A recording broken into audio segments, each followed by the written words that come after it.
Now what I'd like to do is to turn to another of the risks that perhaps people are quite unaware of, and it's in an entirely different area of the EU's operation, and that is in tax. Now what we are all aware of is that VAT, ladies and gentlemen, is something that, that came to us as part of our joining and membership of the European Union.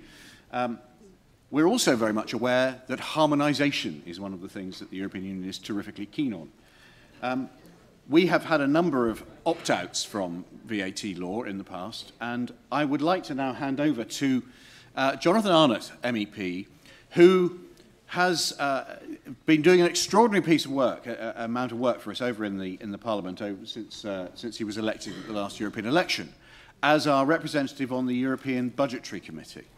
And he is the man who not only keeps a very beady eye on what is going on with the financial side of the European Union, but also, I have to say, has memorised the rules of the Parliament and regularly makes Schulz turn a somersault, much to his own embarrassment.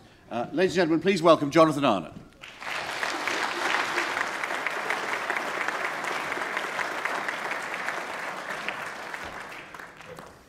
Well, thank you very much, Steve, for that introduction. I wear it as a badge of honour that Schulz totally hates me. Let's start with a number. Let's start with the number 72. Is it your lucky number?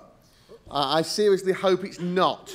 1972, of course, was the year that we signed the European Communities Act 1972.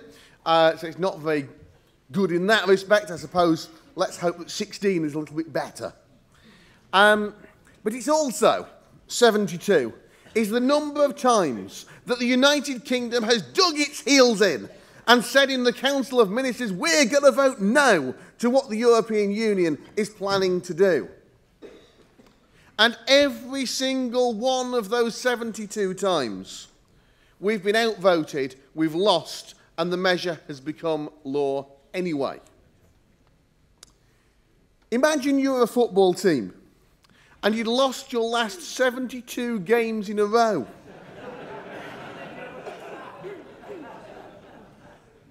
You would be thinking of sacking your manager, wouldn't you?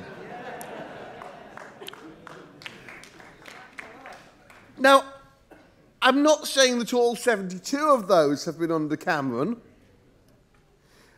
but 40 have, which is more than every other Prime Minister put together. And those laws have cost our economy an estimated £2.3 billion. We're outvoted more than any other country in the EU. So forgive me if I don't trust a word that David Cameron says.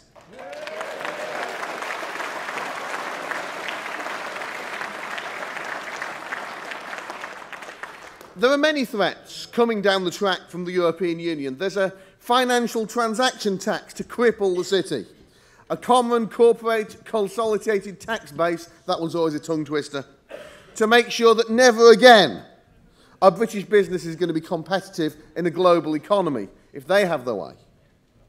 But the one that the average person on the street will understand the most, VAT. VAT on children's clothes, VAT on medicines, VAT on food.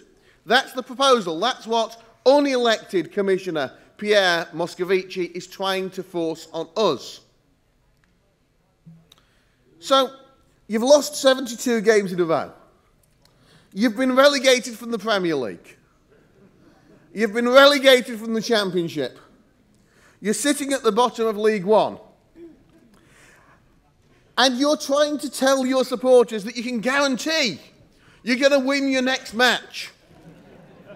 And you expect the fans to turn up to the match, cheer you on, and be absolutely certain that you're going to win this one, are you, Mr. Cameron?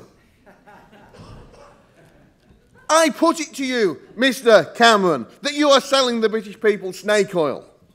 I put it to you that when Pierre Moscovici, the unelected commissioner, says that they're going to reassess everything, when he says zero rate is not the best idea, when he says the Commission is committed to reviewing VAT rules and putting in place a definitive regime, I put it to you that he's telling the truth.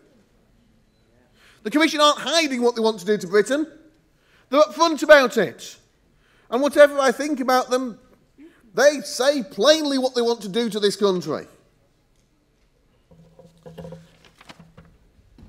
The European Union operates on what's called a ratchet principle.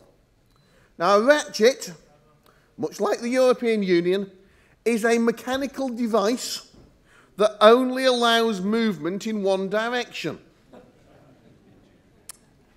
Pretty apt, isn't it, for the EU? Mechanical, and it only goes one way, towards a superstate. So because of the ratchet principle, we can increase tax on petrol, but we can't decrease it. We can authorise Brussels to pass a law, but we can't repeal it. We can have an opt-out, but the moment we give it up, we can never get it back. So, if you can trust the Tories not to give more power to Brussels, and you can't, it doesn't matter if you don't think you can trust Labour. And if you can think that you trust Labour, that doesn't matter unless you trust the Conservatives as well. It only takes one future Prime Minister that you can't trust, and every deal, every opt-out, every veto is off the table. Wilson tried to give power to Brussels. Heath gave away power to Brussels. Wilson gave away some more power to Brussels. Thatcher gave away power to Brussels. Are we spotting the common theme here?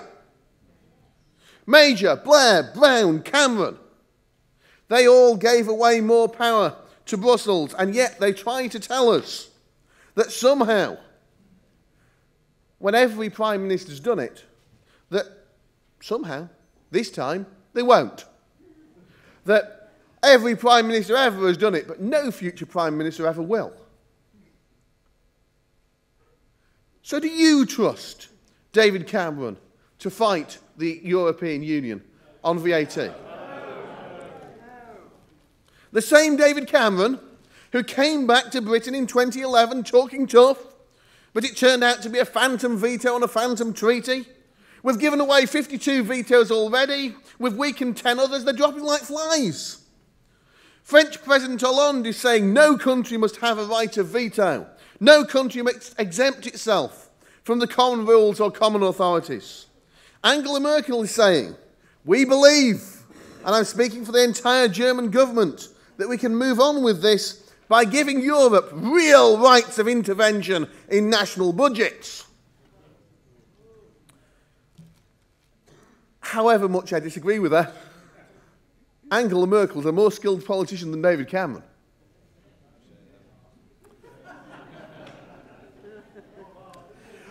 And what about the next Prime Minister? Do we trust them too? Well, if it's Nigel Farage, then yes, I'll trust him. But what if it's Jeremy Corbyn? Do you think the man who'd have surrendered to the RA, the man who'd have surrendered to Argentina, the man who wants to surrender our deterrent, would be the one to stand up to Brussels? I think he'd wave the white flag there too. There's certainly a flag I want to wave, and it's not a white flag, ladies and gentlemen. It's the Union flag.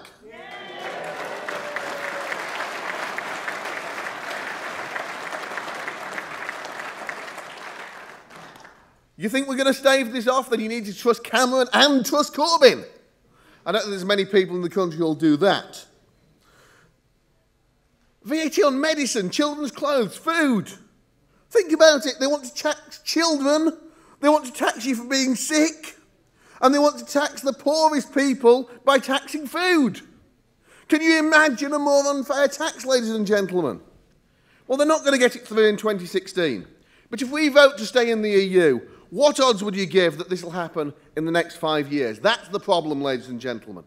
So I want to leave. I'll work with good, honest Labour Party people. People like Kate Hoy, people like Frank Field. I'll even work with Conservatives. Do you know what? I'd work with Greens like Jenny Jones. I'd work for with anyone for this cause, which is about so much more than personalities. Let's get our future back, whoever we have to work with to do it.